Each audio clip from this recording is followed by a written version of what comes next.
All right, guys. Clemson, though. This is week one of college football. This is the first installment of Cats versus Cards. You guys are going to have to bear with us. We're having some not technical difficulties, but some rookie mistakes right about now. We're going pretty much off of a minimum viable product, but it's going to be all good. Hopefully, we're live on Facebook. We're having some issues getting live on YouTube, but we'll worry about it soon. You guys should see us. I'm the host, William Washington. In the top left, you see Dietrich Sanford. Say hey, Dietrich. Hey, what's happening? All right. Then you have PJ Philemon Johnson over in the top right. What's up, everybody? All right. Then the bottom left, you got William Perry Henderson. The people from the Spectrum will know him as WPH. What's up, Perry? What's up? And last but not least, we got Richard Henderson. Yes, they're brothers. That's the reason why they're Louisville fans. You see that loser logo that he's putting up right there.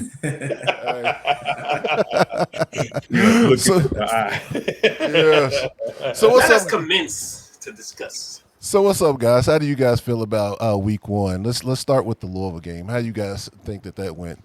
To me, it looked like a tale of two halves. I figured that in the beginning, I was like, wow, well, maybe Georgia Tech might be the more talented team between the two.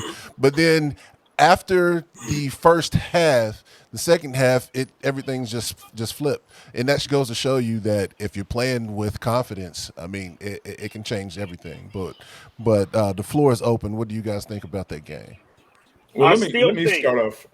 Go ahead, Pat. I still Go think I still think Georgia Tech was the more talented team, but I was surprised at how complete Louisville played in the second half. They played clean, they played tight, and I got to give Yeah. it to the coach on that. And that scares the heck out of me to think that Louisville's got a good coaching staff. Okay, let me jump Go on ahead, in there Richard. Go ahead, because Richard. you know what y'all heard from the hater who predicted that Louisville would lose. I think what was his words for y'all? What did he say? Y'all, what did he say? Y'all gonna win, but y'all gonna lose or something like that. What did he say? Yeah, Y'all yeah, gonna get beat. Yeah, y'all gonna Yeah. get. We may not get beat, but we're gonna lose. That's what it was. But nevertheless, what I saw, and this is, once again, I'm the bar fan. I'm that fan that buys the merch, gets out in the bar, and hoops and hollers, and rides around talking trash. So my acumen, as far as the actual plays, the formations and arrays, I'm a little soft on that. But what I saw was the adjustment in the second half. And what I also saw was I thought the offensive line did spectacular. But I don't think was people. it?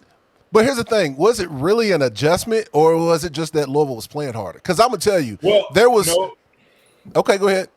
Go ahead, it, Rich. well, in my opinion, from what I saw, Mhm. the defense looked like they were lost in places, and so it needed some coaching up to tell them where they need to go. There were places where they pulled Mitch McConnell's. I mean, even toward the end, in that last 3 minutes, they zoned out. They were out. They had to call a timeout real quick because the defense did not know what to set up, where to be at, and so if it's skill and talent, you all can speak to that better. But what I saw was coaching, hey, y'all need to do this, y'all need to do this, y'all need to adjust to what they're doing on the front line and be able to put more effort back on stopping the run. But what I saw was that immediate adjustment that they made when they came out. Okay. What I'm Okay. scared of, and the other thing I thought was pretty neat was like I said, I thought the offensive line did great. Like I said, there was no sacks. I think Plummer was only rushed maybe one or two times the whole game. But he was not sacked. He had time to stand back and throw. We'll talk about how he threw later. But the holes, the running backs were able to find their holes and get good yardage when needed. I Yeah. know last year we depended on the legs of Malik. And even before that, it was always an issue with the line opening up holes and getting the running game going. Yeah. But I thought that was a good thing. What I saw with the offensive line, what I saw with the receivers, we was catching everything that was possible to be caught by Plummer, even though he was throwing it in the dirt and throwing it Yeah. behind the guy. What they could good passes that they should have been able to catch, they caught. And I That was like, one receiver that y'all got, I forgot his name, Thrash. but yeah, Thrash. He came from a lower level, but that dude, he's pretty good. He's He's a dope. star. He's a what they call it going to be playing on Sunday. So that's what I saw. But Perry, I'm gonna stop what talking. I'm gonna let Perry and everybody else talk for a little bit. let's hear from the other Louisville fan that's on the cast right here, Mr. Henderson, Perry Henderson. What did you see? I didn't see a gap in talent. In fact, I felt like their quarterback, and I agree with you, Lathan, after the game we were talking, you said their quarterback might be better. I think their quarterback doesn't command his offense as well as our quarterback did, but our quarterback was not as good when it came to making simple throws. You know, it's almost like he was throwing at midgets and stuff. And I won't a shame because he's too heavy on that. Yeah, I won't speak too heavy on that, but you know, the offensive line played spectacular. They didn't give up any tackles for loss or any sacks. I think the quarterback was rushed maybe a couple of times. They gave them enough time. And I think part of that was the wide receivers doing what they needed to do to get open for the routes. Another part of it was the quarterback knowing where he was going to go and how to get there. The run game was pretty good. That lets you know the other part about the line. The run game was pretty good. So I'm just talking about offense. We can talk about defense later. That's cool. But I thought Louisville came out. They looked well coached. There were some plays that I could have questioned, but they looked well coached. I think their level of effort at times was down. Like the first quarter, if we played like that the whole game, we wouldn't be at all in the hole that we were in. I'll tell you this. Go ahead. Well, I was going to say it felt like our level, once we got up, we got the 6 points, something happened and the level went down of activity, the level of, hypeness and energy. It sort of went down like, oh, okay, we don't have to bring it up at all. And then I started seeing mistakes. I started seeing mistakes, especially in the defense, gaps, coverages. And then like Richard was saying, late in the game, you got, and this is a common theme with Ron English defense. If you watch Ron English's defenses, a common theme is the players all looking up over, hey, looking over the, waving their hands at the sidelines, trying to figure out which gap to attack, who to line up against. We saw that late in the game, and that's a common occurrence with his defenses. And that's the one thing that worries me is his defense, not to go from offense. But his defense.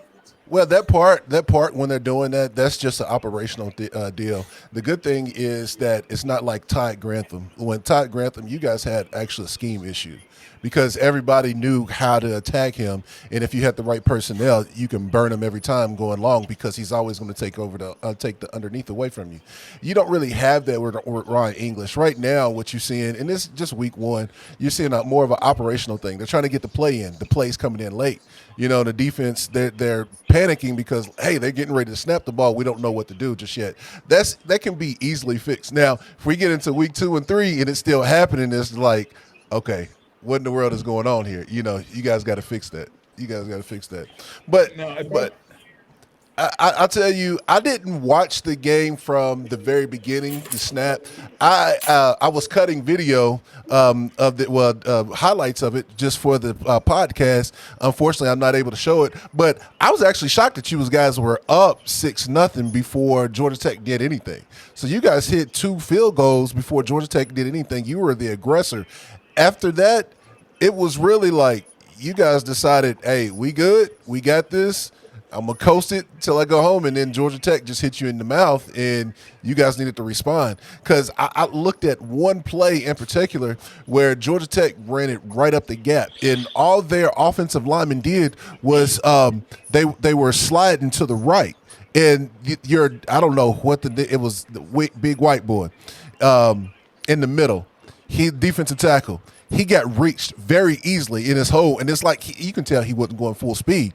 But I didn't know if it was because it was a zone block. He didn't know exactly where the block was going to come from, so he was a step slow or whatnot. But with him just being there, he's not white. I think he's Hawaiian, but that's okay. 90. But he was out all last year with an injury. This is his first. Gotcha. He played 39 snaps on Saturday. But even with that slow response to that, open up that hole, you guys didn't have a linebacker or anybody in your secondary that was even there. So he was gone, and I was just like, oh crap. what's going on. But then the second half, it was completely different. It was completely different. But that goes back to what you were asking. Do we think that's talent or coaching? And when they made that adjustment at second half to clean that up, that's the coaching part of it. Like you all are saying, I think the talent was even across the board, or even as it could be in that game. It's just coaching. And when they came out that second half and made that adjustment, then you saw less of that. See what I'm saying? They covered that up until the last drive, Georgia Tech's drive of the game that gave them that jump touchdown at the end. But other than that, one thing I want to point out, second half. Yeah, PJ, what's on your mind? PJ, what's on your mind? You can ready to get into it. I was gonna say the same thing. I think, to me personally, I thought Louisville was the more talented team. Everything that I've seen in Georgia Tech wasn't impressive. I do think that Louisville has a better coaching staff for sure as well. I think they have really good reason to be confident in Brown to a degree. At the same time, I was shocked the run, if you use that word in football, for Georgia Tech that they went on against Louisville. It threw me for a loop for a second. I felt like I was like, man, I thought that they had more talent than this. And then to what you said, Will, it felt like just that the energy changed in the second half. That's really what it was. Yeah, there was like a different pep in the step. I think a lot of times in week one, especially, guys have to get in the groove, right? They have to find their groove, find the cadence of how they're going to move. And week one is a lot, and I think they responded really, really well. But as mentioned, there was still some things by the end of the game I'm like, anywhere else, like that's kind of not happening. So that was kind of like a mixed emotional. But you know what? But that's a good question. That's a good question right there that we should go into. So after week one, after you see them against Georgia Tech, what gives you pause about your team, if anything? What gives you pause about the quarterback? And then the secondary. How the secondary? I get our secondary is talented. Yeah, they're not physical enough. That's number one. They're not very physical. That's something they're constantly working on. And then their placement, as in how they're lining up in the scheme. Sometimes they were playing zone and they were getting burned because they just weren't really getting hands out and paying attention. And then sometimes they're playing man, all that stuff. So, it's like... Well, I don't know about the physical. You keep saying that they was not physical enough.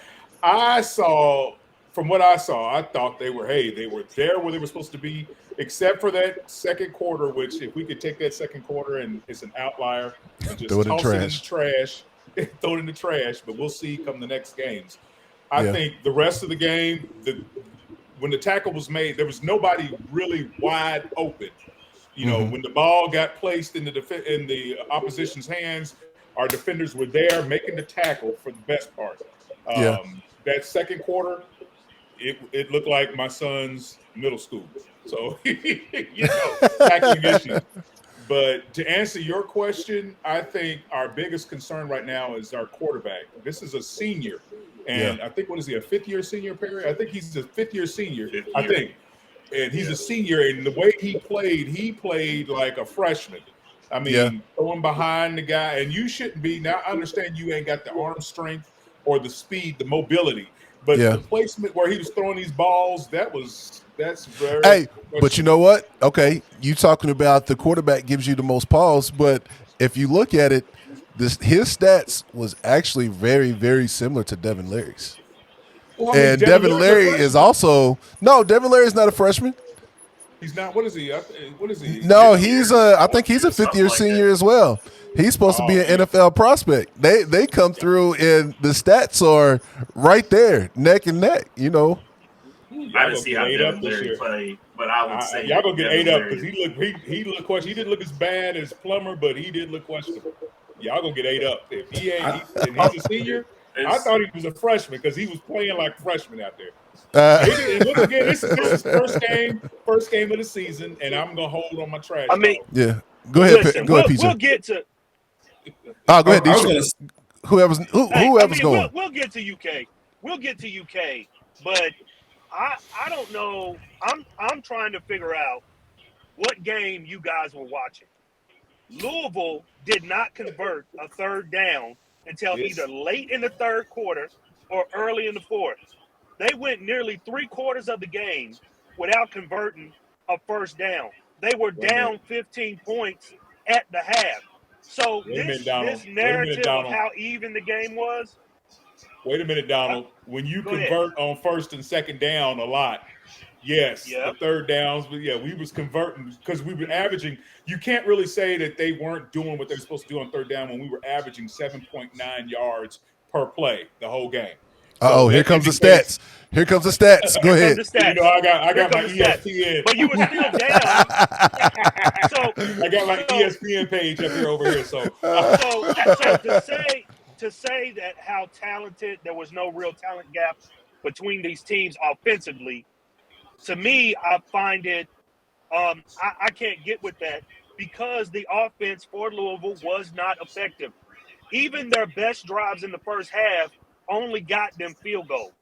Their best drives. That's execution. Every time. That's execution. Oh, no. That's execution. Because we could have had a touchdown. We could have had a touchdown on that first possession, but our quarterback threw the ball in the dirt. You see that on both possessions. You could have had chocolate chip cookies if you wanted to bake them too. But what I'm saying, what I'm saying is Louisville was not effective offensively 3/4 of the game. And even when they scored the 2 touchdowns that they needed to score in order to win, they were on a missed assignment on the edge. Guy hit him with a hitch. He didn't respond correctly, got separation, got an open touchdown. If they had a safety over the top, that touchdown doesn't happen. The only way Louisville actually came back and went ahead in this game was there was an interception, and B, there was the turnover with the pass rush in the back, and that was a one-on-one loss between either the guard or the tackle on the pass rusher. So to me, this entire game. It's a what? To me, this entire game was in the hand of Georgia Tech, and then they dropped it at the last minute. They were in control most of the game and dropped it in the last 7 minutes of the game. That's my assessment. You must have. Now, you was talking about this 4-hour delay earlier before we got on here, and you was talking about how you had to do something else. So apparently, you must have not paid attention to the second half because before or something, he must have watched. I watched every snap. But before that fumble turnover, the only turnover in the second half, before that turnover in the second half by Georgia Tech, Louisville had marched back and retook the lead. See what I'm saying? We were in control of that game. We were going up and down the field, still not converting on third down. I think we made one third down conversion in that run up from 13 to 29 points. That one conversion, and after that we started making them. But nevertheless, when you're averaging 7.9 yards per play, you're converting first. I mean, you're snatching big yak on the first down, on the second down. It's going to look like you're not converting third down. But obviously, if we go down and we score, and we scored on the next 4 possessions in the first half, or wait a minute, we scored on the first one, punted on the second, and then scored on the next 3 after that. But we were in control. We were shutting down Georgia Tech's offense. In control? In control. Yes, we were in control. Playing from behind for 52 minutes of the game. But in control the second half. I didn't say the whole game. I said the second half. There you go. Okay. But to Dietrich's his point, though, you are 1 for 11 on third downs. I think that's what he was talking to. Now, mind you, Georgia Tech had 13 third down attempts. So, I mean, I get what he's saying. I do feel like that, though, in the second half, Louisville, even though they were playing from behind, they had, momentum was with them. After they had momentum. Yeah, their drive that they did and the stop that they made, you could feel kind of like a momentum shift took place. And it was riding with them for a while. Now, Georgia Tech, they did a little things, but I don't know. I feel like what he said, what Richard said as well, is that they kind of had control in the second half. They kind of controlled their destiny, if anything, right? They controlled their destiny in the second half with how they responded. but I also see it though. It's still, again, after the game, I ain't gonna lie, I'll be honest, I'm a UK fan. Y'all know that?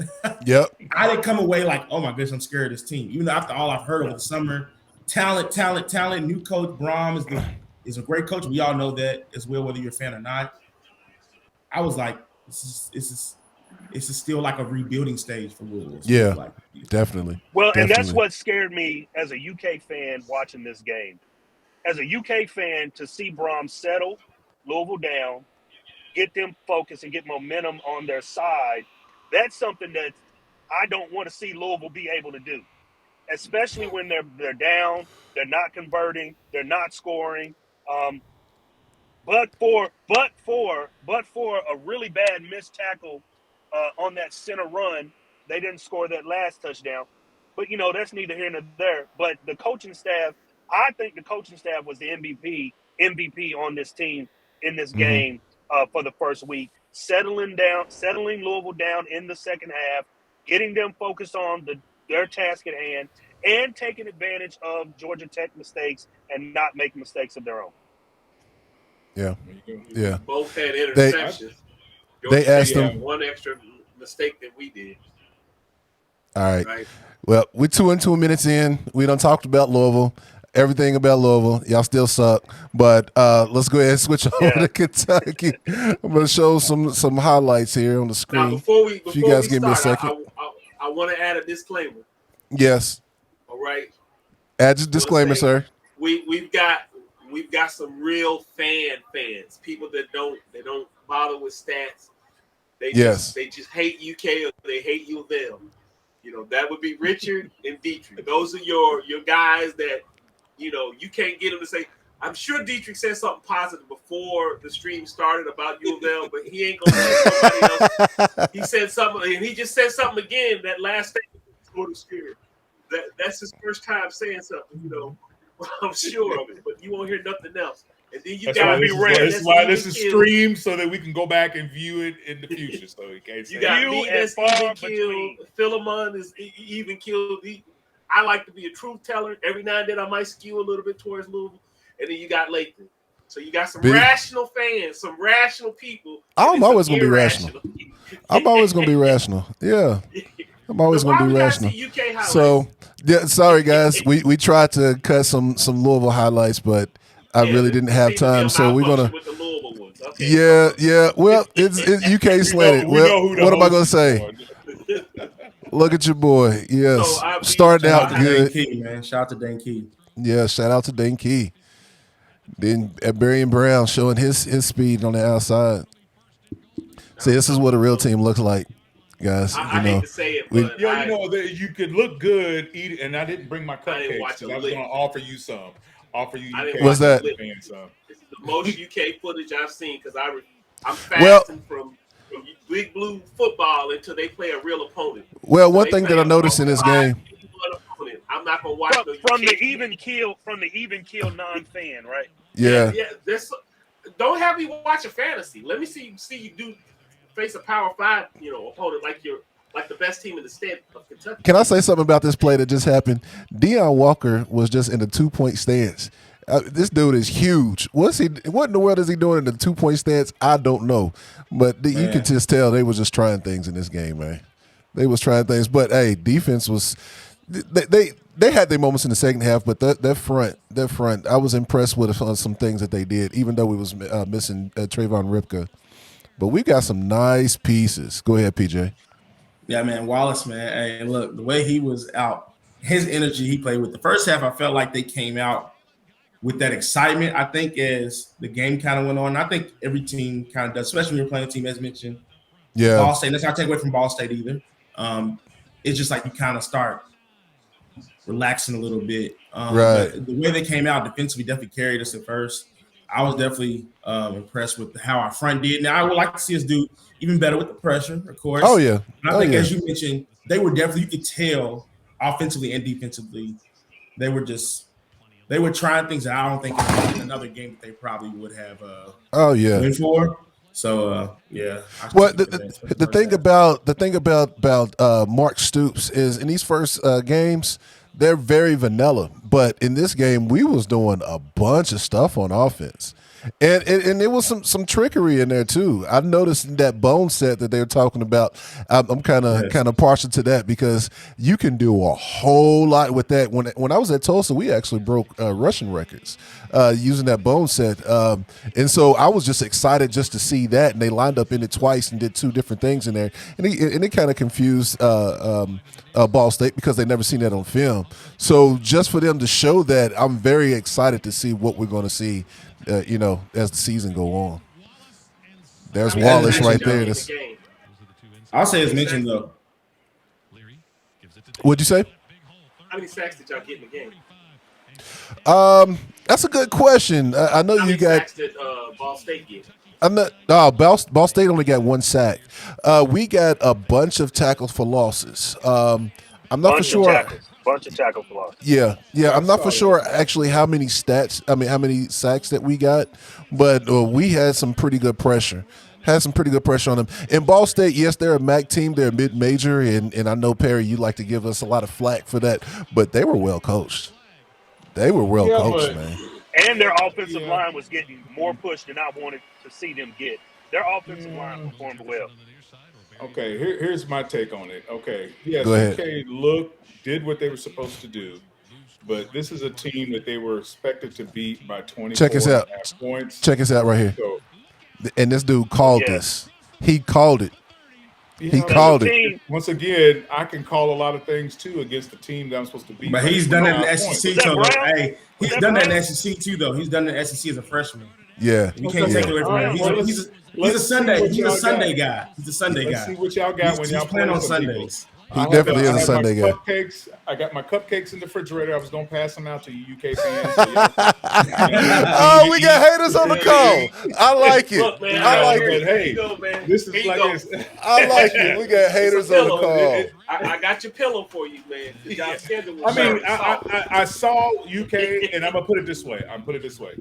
This is a game this is an opener, and it's a very few of these that I've seen in UK that y'all did what y'all was supposed to do, and y'all did it to me. Y'all executed pretty much, like you're supposed to. I mean, previous UK teams under other coaches, this would have been a closer game, and it would have been something that would have had y'all scared until the fourth quarter.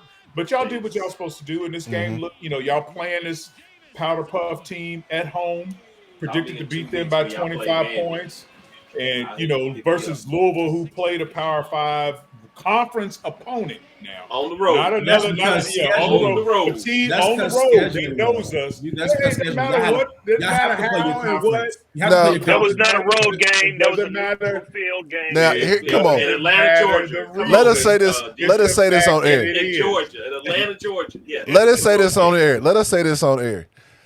Louisville plays in the ACC. Kentucky plays in the SEC. There is no comparison, guys. There is no comparison. Is that what you saying after this weekend?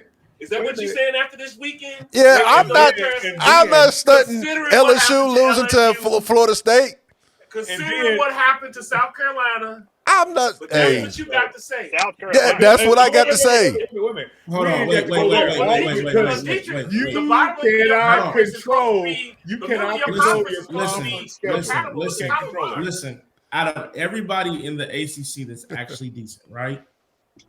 Notre Dame is the only one from the ACC that y'all are playing. Everybody else is dog food. Yeah. Oh, wait a minute. So are y'all avoiding Florida State? Are y'all avoiding? Are y'all avoiding Florida State?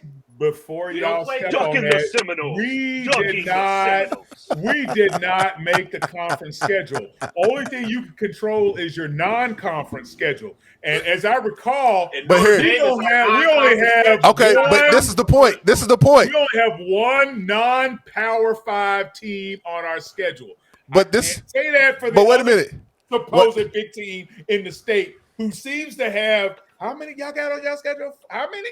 So we only have one non-Power 5. We didn't say Division 2, Division 3. We're talking about just one non-Power 5 team on our schedule. And even though you say that, now watch I say this, Perry's going to pull up something completely different. But no. I said Power 5.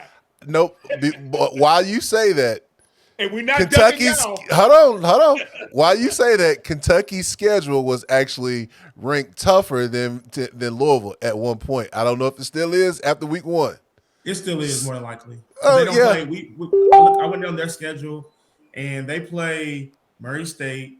Mm-hmm. After that, their next good game is against Notre Dame, and then us. Notre Dame. And that's it, right? And then that's schedule, it. We That's play it. Georgia, Tennessee, Alabama. Who are your non-conference?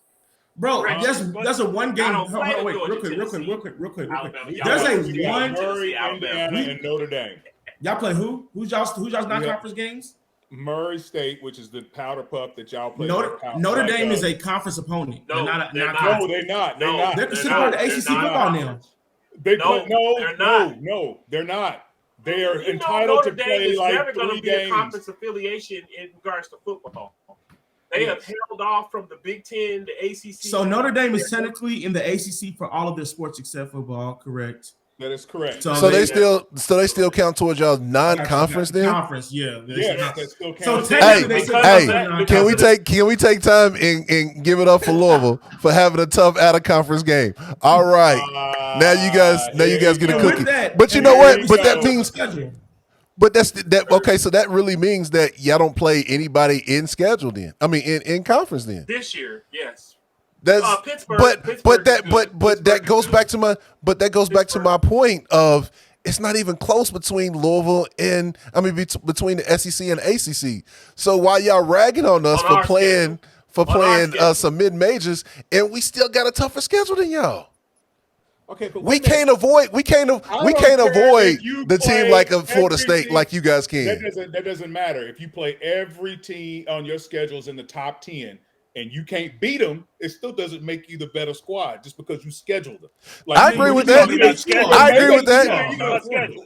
I agree with that. But you guys were just talking about our powder puff schedule.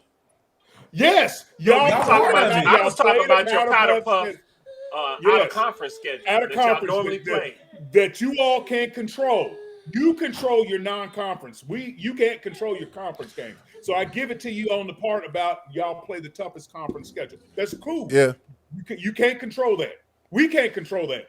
But your non-conference that y'all set up Ball State and School of the Blind and Kentucky Polytechnical. And Louisville. Why do we put Louisville on the schedule, man? We keep beating y'all, man. Gosh. Y'all keep bringing our schedule down. Oh, shoot. Here we go. Yeah.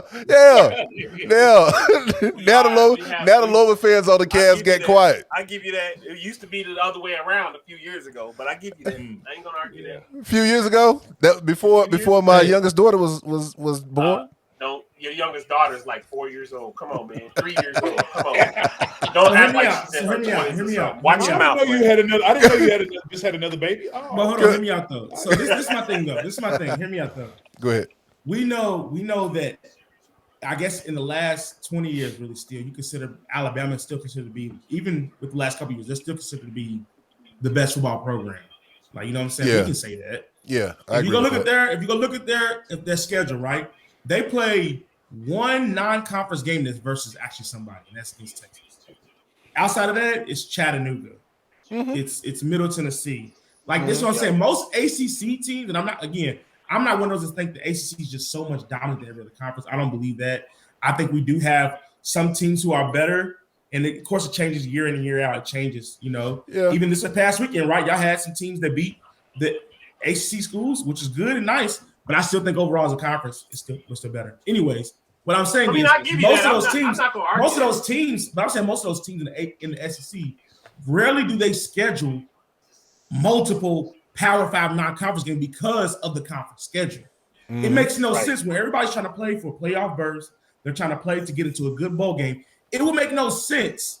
For instance, it would make no sense for us to play 3 non-Power 5 other teams. We already got to play Alabama, Tennessee, South Carolina, all the other teams who are ranked Georgia and are good. Georgia, and you know what I'm saying? Like, it makes no sense when your aim is to get to the playoffs, and those teams are not doing that. They'll play one other good non-conference team outside of their rival. Like, you know, Georgia will play Georgia Tech, and they'll beat Georgia Tech by 100. And then outside of that, they'll play like one other non-conference team, possibly. Yeah, and the other thing is this. The other thing is this.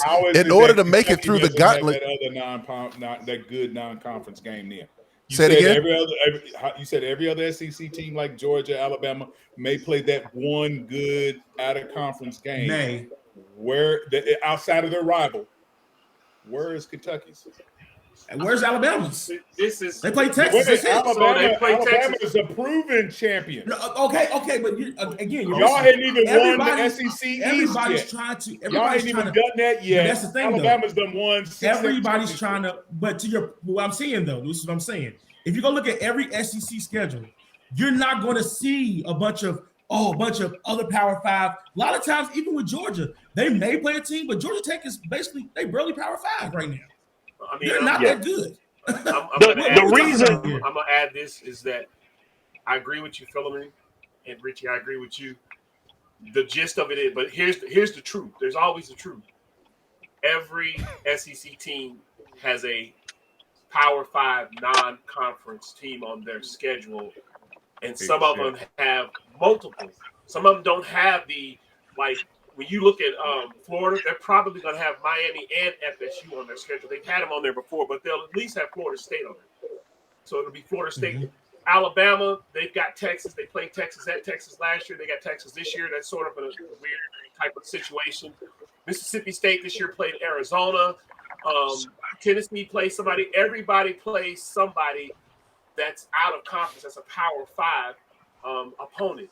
Except for the fourth year in a row, except for the University of Kentucky, unless it's Louisville. You all don't even consider us Power Five. Wait, what about Georgia? Georgia's the number one team in America, and tell me they play Georgia Tech. Okay, that's it. That's it. Georgia playing Georgia Tech is like Kentucky playing Louisville. You got we're going to answer your question. And then you got Georgia. You got UK, and then you got Georgia. Georgia sort of can get away with that because they play. They are the champion. They have rivalry. Man, come on. Come on, man. The goalpost is always going to move. Yeah, it's always moving, and it's moving right now. Boy, yeah, it is. Y'all put that goalpost on the back of a truck, and y'all done took that down the highway. No, listen. Y'all brought up Georgia. No, I brought up as a reference though. That is a championship game. As a championship team, you don't have to do that because you're already proven champion. That's what I said about Alabama. Georgia is already proven champion. They've been in the championship game a couple times since in the last few years. They're already proven. Kentucky hadn't even got past the SEC, hadn't even won the SEC East, let alone the SEC, let alone make it to a championship. That's the difference. See what I'm saying? People can. Here's the problem. Ain't no difference. Ain't no difference. Ain't no difference. People can speculate against Georgia and say that when they go and do the championship, who's qualified, who they think should be in it, when they start doing the votes and stuff like that, they can give Georgia that. Hey, they played these three powder puffs because when you look at their schedule, they got Ball State, UT Martin, and UAB on their schedule right now. Those are the only out of conference games they got. But you can speculate against it because, okay, they went to the championship last year. But when you look at Kentucky and you look at the fact that, okay, what have they done in the last 50 years? I'm sorry, what is a championship? What does a championship have to do? Y'all hadn't even won your conference, let alone your division. See what I'm saying? Hey, Richard, I don't want to hear that. Richard, I don't want to hear that no more because guess what? Kentucky took Stevie Johnson at quarterback and beat one of y'all best teams ever. That's how low Louisville is on y'all totem pole. All right, one of y'all best teams ever. The fact is, this is the fact. The fact is, our trophy cabinet and see division and conference titles in the last 10 years. You know, if we played in the Metro, yeah. If we played in the Metro, yeah. If we played in Conference USA, yeah. If that's the case, hold on, wait. If that's the case, I'm looking at y'all schedule. Hold on, wait. I'm looking at y'all schedule from last year. Hold on, wait. I'm looking for a Kentucky championship or Kentucky trophy. Hold on, real. Hey, all right, I'm muting people. Listen. I'm hearing you say that about all these trophies y'all have in the case, right? So I'm looking at y'all schedule last year. I see Syracuse, UCF, who is not Power 5 yet, Florida State, South Florida, Boston College, Virginia, Pittsburgh. I'm still waiting. Wake Forest, James Madison, Clemson, Kentucky. So Kentucky was the only Power 5 team y'all played last year? Clemson? You just forgot about Clemson? No, non-conference. I said non-conference. That's Non-conference. Non-conference. Y'all's non-conference games was who? Once again, Was who? we're USF talking about and James Madison? Oh, Come on, man. Come on, wait, What? hold on. I thought once you're there, you don't have to do. Bro, y'all schedule some bums. Here's my thing. The goalposts. okay. Who did y'all schedule? Who did y'all schedule? Who did y'all Again. schedule last we year? scheduled y'all. That was the mistake. Who did y'all schedule last year? Look, We scheduled y'all. Richard, hear me though. Listen, this is what I'm saying though. I've accepted that we are all trying to do the same thing. Everybody's I'm trying to looking at- catch Alabama. Everybody's trying to catch Georgia. Everybody's trying to catch these teams who are Ohio State, who's consistently there. Those teams, you're right. They can schedule non-conference games against or mind you, listen, Alabama gets the number one recruiting class. Georgia gets the number one recruiting class. They're going to schedule the best regardless. They should, right? Mm-hmm. We don't, you don't, right? So that's why our schedules look like the way they do. Y'all so happen to play Notre Dame this year. Y'all's best game is a non-conference game. Y'all can afford to do those things. We can't. Wait a minute. Y'all Did you two best forget- games at non-conference games. But did you forget we play premier games at the beginning of the season almost every other year. Remember What happened last year? Remember Auburn?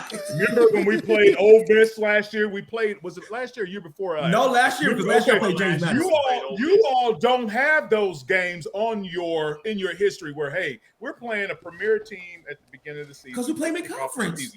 Hey, Because so does Alabama, so does LSU. Hey, so hey, does Auburn, hey, so does wait a minute. Auburn. This is where Where this is where I need some sound effects because it sounds like the Louisville fans, they want a cookie or some kind of award for playing a tough game, first game of the season. Like, who cares? No, we didn't. Yeah, it is. That's how it is. You all are taking all the cookies. That's what we're talking about. Now, All we right. don't need them because you can't get them because y'all got them. Y'all All right. eat them up. All right, let's move on. For years, we've won all our non-conference games. So Let's move on. All right, because we're 43 minutes into the podcast. 43 minutes into the podcast. Let's talk about what we see happening next week. Now, before we do that, how about Deion Sanders over at Colorado, man? That's crazy. Hey, I'm a fan. I'm a Kentucky fan first, but I'm gonna have to give me some Colorado gear, man. They impressed me. First off, I'm not going to get Colorado gear because I'm not going to be that kind of fan, that fair weather fan. But I do owe him an apology because I was one of the ones that criticized him leaving Jacksonville State, and I criticized that, thinking that why come me turning your back on an HBCU that could really use your exposure. But to see what he's done at Colorado, and I don't know the full ins and out of what happened during camp, but supposedly he got rid of 2/3 of his roster and brought in talent. So he's got something like 60 new players. Yeah, he did what he was supposed to do. Doing something like that, Yeah. I have to give the man his props as a coach, as a motivator, as a builder. Now let's see what happens the rest of the season. Maybe how do we know that TCU, they took that shellacking last year in the championship game, and then they turn around, they lost half. They saw so many people they lost. We'll see, but for right now, he's the man deserves props, and I apologize. I'll be the first one to apologize. So that's where I'm at with it. I'll say this: I was impressed with how good Shador played, but I will say I'm not high on TCU. Any Big 12 team defensively, I'll never be high on. Yeah. And again, I don't really get to. We all know that conferences have a certain style, right? Like even in the ACC, we joked about the ACC and the SEC. The ACC has a style, and still, even defensively, they're known for having athletic guys, especially coming off the edge. They have got athletes in their front seven. We know that DBs, athletes. Big 10, we know there's strong football. Powerhouse. Big 12 is the whole. What is that? Offense. Let everybody score. It's 65 to 48. Like they be having. It's air raid. It's air raid. Yeah. Yeah. So I wasn't really. I'm not. It's just more so TCU that I've never been impressed with them, but I still give a lot of accolades to Deion because they did say Vegas said he would only win 5 games this year. They had them losing against TCU. Yeah. And for what he did, I think he caught a lot of slack for doing something that I think most coaches wish they could do or had the gonads to do, which is coming to a place knowing that you need to change some things around. And instead of pacifying people and saying, well, we're just gonna let you stick around and hold out. We're gonna bring in people. We're gonna bring in the guys I want to bring in. He did that. He brought in a lot of talent, and now we're seeing it. And now he plays against. We got Nebraska at home, and that's gonna be really big this Saturday. Yeah. Go ahead, D. It's going to be big for them. I don't think Hey. Nebraska is a bellwether. Hey, I've always been a primetime fan, but I'm becoming a Shador Sanders fan. And let me tell you why. Not because of his arm, not because of his feet, but because of his football IQ. If you watch that game, and I did, almost every play was a read. Almost every play was him making the decision on where the ball was going and who the ball was going to. And they basically played good old-fashioned take what the defense gives you football, where the quarterback is more the game manager and he's placing the ball. That's why he threw for 500-plus yards, is because he knew where he wanted to place the ball. He watched – listen, when the DBs faded back, he's throwing slants. When they're pressing, they're running hitches. They're running go routes. When the safeties when the safeties biting in, which they rarely did because they didn't run the ball for nothing. But if the safety was biting in, they were going long. Yeah. So they made I want to call him Shakur like Tupac, but it's Shador. Shador, yeah. It's Shador. Shador's football intelligence impressed me in the game, yeah, along with the athletes. And I know Coach Prime knows how to prepare a kid to play football because he knew how to prepare himself. I know he knows how to judge talent because he's played against every level of talent. So those things about Coach Prime I knew were going to happen. But the football IQ, the mindset that these kids are having, that's what's impressing me. Yeah, it remains to be seen, how good Colorado's going to be. You can get carried away after week one. You play in TCU, and like PJ said, it's actually not the same team as the runner-up. It's a different team. So you don't know how good they are, how good they're going to be. The defense in Big 12 is not that good or anything like that. So, but I think I'm most impressed when I watch that is Travis Hunter playing both sides the way he did and play it very, very well. And Shador, his accuracy. I didn't think he was going to be as accurate, be so decisive like you were saying, D. But he was really, really good. We'll see how good these guys are, going forward. And if you notice, here's the biggest thing. But here's the biggest thing to me. I'm reading on Twitter different people saying different things. It shocks me that people were like, "Oh, he got them playing discipline." I mean, everything that you heard about them, Deion Sanders is a disciplined guy. Yeah, he's flashy, but he's a disciplined guy at the same time. So I'm very, very shocked that people that come away with that take, though. I was going to say that, you mentioned that TCU lost a lot of people from last year, but they still had their coach. They still had a lot of parts. They still returned a number of returning starters. So their system was still in place, both offensively and defensively. They brought in Kendall Briles, so it changed a little bit, but yep. Yeah, it changed a little bit, but at the end of the day, you're looking at a team that has returning players, even if some of them weren't starters, versus a team that just completely revamped their whole. It's almost like bringing in a bunch of freshmen. I won't take it that far, but they wiped out over 2/3 of their roster and brought in new players, a new coach, new systems, and so. The learning curve has got to be super steep. You know what I'm saying? Much steeper. For an entire team to come out and go, they didn't play at Colorado. They played at TCU on the road in one of the biggest games of the year. And TCU was the runner-up. So, I mean, it's not like TCU was supposed to be chopped liver. That was the shock. That's what makes it an upset is that even if Deion Sanders was something of another, if he had came in and taken the other team's players and coached them up and stuff, that's more believable because all of those guys have a camaraderie. They have the chemistry, but he took like most of the players, got rid of them and brought in new ones. So it was just that's what makes it so fascinating. And then I think your boy Travis Hunt, he's got to be one of them kids that's like super hyperactive. to be able to run up and down the field on both ways and stay on the field. I mean, he's got a lot of energy. That's what I'll say. You know, but then again, I think a lot of times though we discount experience means a lot, and I'm not taking away from experience at all. But I think to a degree, especially when it comes to college athletics, especially in football too, we make experience like the speak all when at the end of the day, talent is talent. I could take you on the field right now and show you a high school senior who's been playing 4 years. But if I line up this kid next against him, who may be a sophomore, maybe a freshman, and he's just overall just more talented than he is, it is. Now, I'm not saying that it was that big of a gap either. Don't get me wrong. An excellent coaching job by Deion. I just think that me personally, defensively, anybody that plays TCU, and we talk about playing other Power 5 opponents, anybody that plays TCU, you have a chance because of the fact that their defense is always suspect. I mean, even last year's championship game, where like it seemed like they were literally, it was like Trinity playing Dunbar, right? Like it was like Trinity playing Lafayette. Like, you know what I'm saying? Like, it's just like they don't even belong in the same field right now. Yeah. Stop the game. Stop the game. I wanted to blow the whistle at halftime. Like, you know, like that's how bad TCU was. That's hard to hear, Lathan, about Dunbar, right? Hey, man. My bad. Dunbar is just not what they used to be. Now, when I was there, you know, it was completely different. They're not what they used to be. So, yeah. Dougie Allen. Yeah. Who'd y'all have running quarterback? Y'all had Ben quarterback? Ben Min. Yeah. Had Ben running.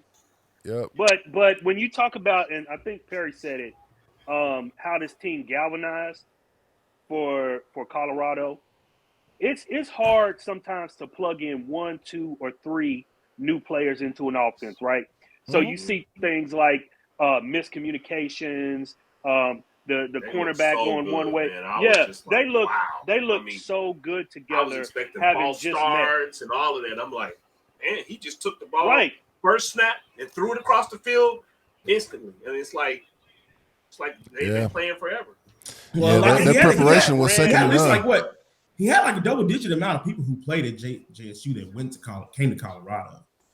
So there are people who they're familiar with each other. You know what I'm saying? So it's not all lost, and there guys who like, oh, they never played with each other. Some of these guys already had that continuity with him. But again, overall, and I'm not trying to discredit it because it was definitely an excellent coaching job by Deion. But I think the context of it too, he was smart how he moved with the portal and how he moved with Colorado, who he brought in. But it's like you said, talent is talent. Now, when you look at that JSU team, though, he had a bunch of guys that came from D1 that followed him over there as well. So they just coming right back. So they had the talent. People was just looking at, hey, it's a HBCU. No, they had talent. So, yeah. Well, and people that criticized him for leaving the HBCU, and I think Richard mentioned it earlier, people say he turned his back. I don't look at it that way. He just took the next opportunity, the next step forward. There's no way he was ever, no matter what good players he got, no matter how good a coach he was, would he ever be an FBS national championship? Would we ever have a real national championship that all of college football respects at a high level? They would never put him in the same category as Nick Saban if he stayed at Jackson State. And Jackson State's a great school.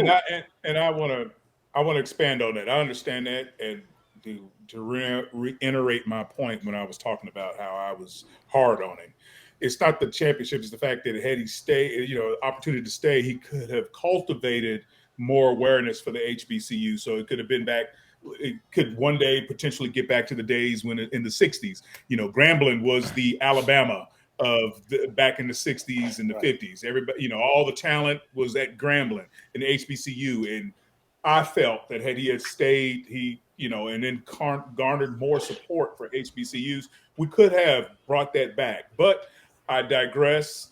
Maybe he can make more of an impact to the sport by where he's at now at Colorado, and seeing what he's done in the game one. I take back a lot of the criticisms I had about that and him leaving Jacksonville State. Well, I hate to make this comparison between football and soccer, but soccer has what they call a relegation system. So the worst teams at the highest level get bumped down, and the best teams at the lower levels get bumped up. I wish college football had some of that, where, like you said, when Grambling was killing it, when Grambling was killing it, or even for Jackson State. Jackson State clearly could have played in Power 5 football, right? Given if they continue to grow. So if they had an opportunity to bump up without the huge roadblock of rechanging your designation, because that's very hard to do, is to get from that level to the next level. If they made it easier, we may see some more of that, but that's just not the system. That's not where it's going to be. Yeah, that ain't the system. All right. So it's time to wrap this up. We've been going at it for almost a good hour. So let's talk about this next week, week 2. Who's Louisville playing? Who they got coming up? Murray State. On Thursday. Who? Murray State. Mary State on Thursday. I think they said male. Is that Male High School? Is that what it is? Yeah. We don't have y'all scheduled. Again. We don't have y'all keep. I know y'all get ready to play. Now let's get some good quick predictions. Let's get some good quick predictions. I got something in my eye. Let's get some good quick predictions. Come on, man. Let's get some good quick predictions. Right, now you guys should win that game. Yeah, Go ahead. I think it'll be 3 touchdowns. I think it'll be 21 3 points. touchdowns. That's what I'm thinking. We're coming home. This will be our season opener. Not only are we bringing back Jeff Brom, Mr. Louisville football. I got his brother's jersey on right now, but we're bringing him back. His brother is offensive coordinator up in the stand, up in the booth, up in the box. Yeah. So it's going to be a big to-do season opener, and it's going to be a bunch of hype. And after we just came from a tough road conference opponent for Louisville, I think it's going to be 3 touchdowns. I'm going to put 3 touchdowns. Points on it. I can't with the road conference. What are you going to say, Perry? What is your team going to do? It's going to be no less than 4 touchdowns. I think we're going to get to see the other quarterbacks on the roster. I think they're going to try to work in some different things with Plummer, the starter, in the first and second quarter. But by the second half, we should see, Clarkson. We should see some of the other guys as well. Some of the backups, Bailey, and some of the others, Allen, Brady Allen, and Bailey. Some of those others, we should see them at least take on a series or 2 in the second half. The bad thing about this week too is we don't have exciting matchups, in either team. Like you guys playing. I got some cupcakes for y'all. I got y'all some cupcakes. Yeah, we got another cupcake. Yes, we do. But it's all right. We tune it up. You tune it up because that game we did blow out Ball State, but there's a ton of room of improvement. So we got EKU up. So guys, PJ Dietrich, I don't know about you guys, but if we're not beating them by at least what we beat Ball State by, there's the issue. 4 scores. I'm expecting 4 scores. I think it's a 3:00 game too, so it's not at noon. So it's a little bit late. I feel like the guys are gonna really be ready to go. As you mentioned, where y'all playing? A lot of things we've seen on film even last week. Richard, if we are playing at EKU, something's wrong. Have you seen? Might be a challenge for y'all. Look, Satterfield already did it. He beat them 66-16. So y'all better put 66 on. Nah, the game might as well be at Bryan Station High School. Okay, might as well be at Bryan. Right. Like Perry said, y'all got a top 66 because if Satterfield and that's just I don't even want to talk about that clown anymore. Then I have. I mean, we still beat y'all that year. So on them. Y'all got to do that too. we don't have to because we still beat y'all that year. But here's the thing. Yeah, we'll still beat y'all. We still should win by 4+ scores. I feel like this should be easily handled. I feel like with it being a 3 p.m. game as well. I think Leary's going to come out much better this week. I feel like everything I've seen this past week was definitely fixable. Even with him, by the end of it, you can see the groove he got in. And I feel like our wide receivers, man, it's not deep, but I feel like our receiver core, man, is we got Sunday guys, bro. And I'm proud that some of these guys, I watched them grow up and coached against and coached some of them. So it's amazing. Your dad tells me that story about DeKale all the time. So, yeah. He tells me about DeKale all the time. Let me ask y'all a question here real quick. Who do y'all think has the greatest room for improvement after a game? Hold on. You know what? I'll jump into that. Go ahead, Dietrich. Go ahead, Dietrich. Well, I was gonna give my prediction about the next week before we move on. Yeah. Oh, Go I ahead. didn't get to jump in. I didn't get to jump in. So I want to see UK offense really get going. I don't think That's we 3 got. times, Lathan. I don't think we got. I don't think we got going last game. If you look at the scores, it was special teams, it was defense, and then a few added in from the offense. We were just kind of rusty. We were kind of rusty. As great as Dane Key played, as great as Robinson, Brown, all those guys were playing, Yeah. and as great as our line played, which sucks that after that ref took our defensive touchdown on the next drive, we lose alignment almost maybe for the season. Hey Which guys. sucks, Hey guys. I won't go there. Let me jump He's in. not Let me out jump for the in real season. quick. He's out for like 3 or 4 games. They Let said me he's jump out in for- real quick because we got some guys that need to go ahead and jump off and leave. So we're going to end it right here. But that was a very good question, Richard, and I think that Dietrich answered a lot of what I was going to say on that. Even though we blew that team out, I think we still got a much greater room for improvement than you guys do on that. But we can debate that some more next week. All right. This is the first installment of Cats versus Cards, week 1, 2023. Guys, check us out every week, 7:30 right here. All right. Signing off. Anybody got anything to say real quick? Cats by 90. Cats by Go 90. Cards! All right. Till next week, guys. Clemson is getting it done.